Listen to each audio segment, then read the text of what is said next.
ഹെബ്രായർക്ക് എഴുതിയ ലേഖനം 11 അധ്യായം അതിമനോഹരമായ ഒരു ഭാഗമാണ്. വിശ്വാസത്തെക്കുറിച്ചാണ് നമുക്ക് പരിചയമുണ്ട്. പക്ഷേ അതിന് 2 ഭാഗങ്ങളുണ്ട്. ഒന്നാമത്തെ ഭാഗം വിശ്വാസം വഴി ജീവിതത്തിൽ നേടിയെടുത്തതിൻ്റെ ലിസ്റ്റാണ്. വിശ്വാസം വഴി മനുഷ്യരെ ഉയർപ്പിച്ചത്, വിശ്വാസം വഴി അത്ഭുതം ചെയ്തവർ, വിശ്വാസം വഴി രോഗികളെ സുഖപ്പെടുത്തിയവർ, വിശ്വാസം വഴി പലതും ഇരട്ടിപ്പിച്ചവർ. രണ്ടാമതൊരു ഭാഗമുണ്ട്, വിശ്വാസത്തിന് വേണ്ടി ചിലതൊക്കെ സമർപ്പിച്ചവർ. അനേകരെക്കുറിച്ച് ആ ലിസ്റ്റിൽ പറയുന്നെങ്കിലും അവിടെ ഏറ്റവും പ്രധാനമായി പറയുന്നത് മോശയെക്കുറിച്ചാണ്. മോശ വളർന്നപ്പോൾ ഫറവോയുടെ മകളുടെ മകനെന്ന് വിളിക്കപ്പെടുന്നത് വിശ്വാസം മൂലം അവൻ നിഷേധിച്ചു. പാപത്തിൻ്റെ നൈമിഷിക സുഖങ്ങൾ ആസ്വദിക്കുന്നതിനേക്കാൾ ദൈവജനത്തിൻ്റെ കഷ്ടപ്പാടുകളിൽ പങ്കുചേരുന്നതിനാണ് അവൻ ഇഷ്ടപ്പെട്ടത്. ക്രിസ്തുവിനെ പ്രതി സഹിക്കുന്ന നിന്ദനങ്ങൾ ഈജിപ്തിലെ നിധികളേക്കാൾ വിലയേറിയ സമ്പത്തായി അവൻ കരുതി. തനിക്ക് ലഭിക്കാനിരുന്ന പ്രതിഫലത്തിലാണ് അവൻ ദൃഷ്ടി പതിച്ചത്. പ്രിയപ്പെട്ടവരെ, നമുക്കറിയാം ഈജിപ്തിലെ മമ്മികൾ, അവയോട് ചേർന്ന് ഓരോ പിരമിഡുകൾക്കുള്ളിലും വലിയ നിധികൾ സൂക്ഷിച്ചിരുന്നു. അവ പൊട്ടിച്ചെടുക്കാൻ വേണ്ടിയാണ് അനേകർ ഈ പിരമിഡുകളിലേക്ക് എത്തുകയും അവിടെ പലതരത്തിൽ കൊള്ളയും ഒക്കെ ചെയ്യുകയും ചെയ്തത്.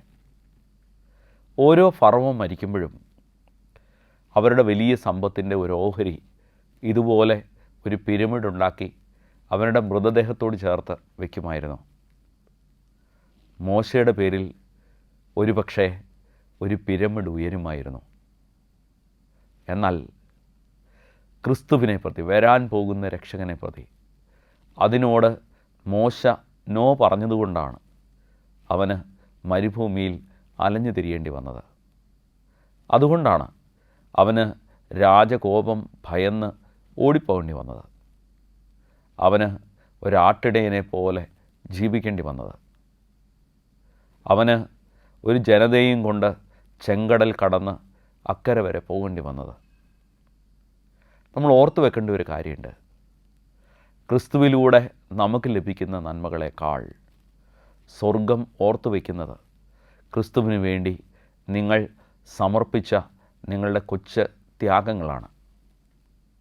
അത് ചിലപ്പോൾ 4 മണിക്കത്തെ ഒരു കാപ്പിയാവാം, ഭക്ഷണമേശയിലെ ഏറ്റവും ഇഷ്ടമുള്ള ഒരു വിഭവമാവാം, ഇഷ്ടപ്പെട്ട ഒരു TV പ്രോഗ്രാമോ സിനിമയോ ആകാം. നമ്മളുടെ ജീവിതത്തിൽ നമുക്ക് ഏറ്റവും ഇഷ്ടമുള്ള ചില യാത്രകളാവാം. നമ്മളോട് തന്നെ ഒന്ന് അടങ്ങാൻ പറഞ്ഞിട്ട് പ്രാർത്ഥനയ്ക്ക് വേണ്ടി നമ്മൾ മാറ്റിവെക്കുന്ന ഇത്തിരി സമയമാവാം. വിശ്രമത്തിന് മുമ്പ് നമ്മൾ ദൈവസന്നിധിയിൽ ചെലവഴിക്കുന്ന കുറേ സമയമാവാം. വചന വായനയ്ക്ക് വേണ്ടി മാറ്റിവെച്ച ഇത്തിരി ഫിക്സഡ് ആയിട്ടുള്ള ടൈമിംഗ് ആവാം. പ്രിയപ്പെട്ടവരെ, അവനെ പ്രതി സഹിക്കുന്നതൊക്കെ, അവനെ പ്രതി സമർപ്പിക്കുന്നതൊക്കെ നമ്മുടെ ജീവിതങ്ങളിലെ ഏറ്റവും വലിയ അനുഗ്രഹമായിരിക്കും. നമ്മുടെ സ്കാറുകളൊക്കെ സ്റ്റാറുകളായി മാറുന്ന ഒരു കാലമുണ്ട്. നമ്മുടെ ജീവിതത്തിൽ അവന് വേണ്ടി സഹിച്ച മുറിവുകളൊക്കെ ഒരു പടയാളിയുടെ ഏറ്റവും പ്രിയപ്പെട്ട നക്ഷത്ര ചിഹ്നങ്ങളായി മാറുന്ന ഒരു കാലമുണ്ട്. നിത്യതയുടെ വെട്ടത്തിൽ നോക്കുമ്പോൾ മാത്രമേ ക്രിസ്തുവിന് വേണ്ടിയുള്ള സഹനങ്ങളെ, അവന് വേണ്ടി മാറ്റിവെച്ചതിനെ, ഈ നോമ്പിനെ നമുക്ക് മനസ്സിലാക്കാൻ കഴിയൂ. അതിന് ദൈവം കൃപ നൽകട്ടെ. God bless you.